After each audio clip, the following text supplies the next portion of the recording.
And we have some more news from the world of technology. LG has decided to walk away from its smartphone business. It is the end of an era. Many features that we take for granted in our smartphones today were actually pioneered by LG.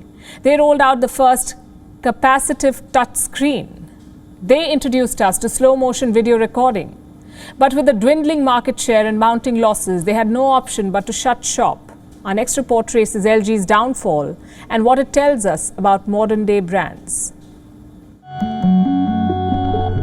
Wacky displays, ultra-wide cameras, gesture controls. LG did it all, and they did it way ahead of their rivals. Apple can't stop bragging about its stainless steel frames. For LG, that's old news, because they did it in 2015. When Sony and Apple were toggling their screen brightness in 2014, LG unveiled quad high definition, 4 times standard HD. LG had managed to conjure magic into its screens. Everyone wanted to own one. By 2013, it was the world's 3rd largest smartphone maker. But then, things went south. The market was becoming more competitive. Apple and Samsung were making durable phones. Devices suited to our multitasking lives. LG just couldn't keep up. Its phones struggled with hardware and software issues. Users grew tired of staring at the buffering bezel. They abandoned LG. In the last 6 years, losses mounted. LG bled around $4.5 billion in this period. They were shipping 28 million phones, compared to Samsung's 256 million. It was time to call it a day. LG first tried to sell its smartphone business.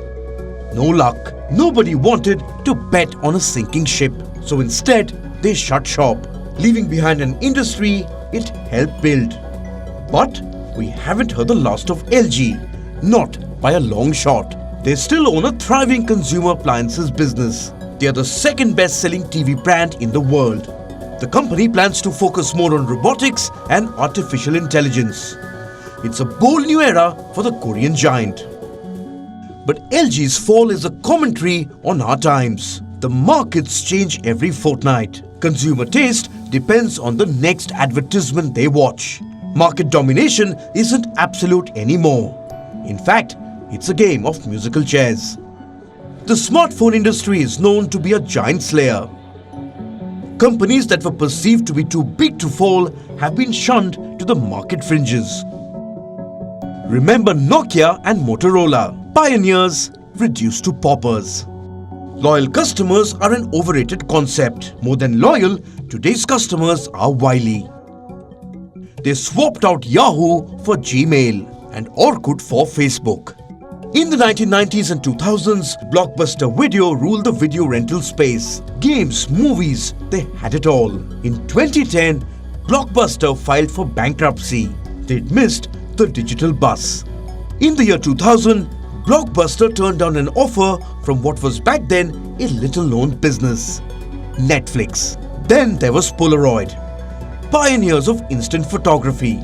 They basked in their initial success, while DSLRs scooped away their customers. The airline industry is another giant slayer. Big guns like Pan Am and Concorde revolutionized flying, but they soon fell into ruin. Remember the first rule of business: the customer is always right. Today, their message is clearer than ever: innovate or die. LG's bag of neat tricks couldn't hide their slow processors. In this highly competitive world, the only constant is change. Bureau Report, WION World is One.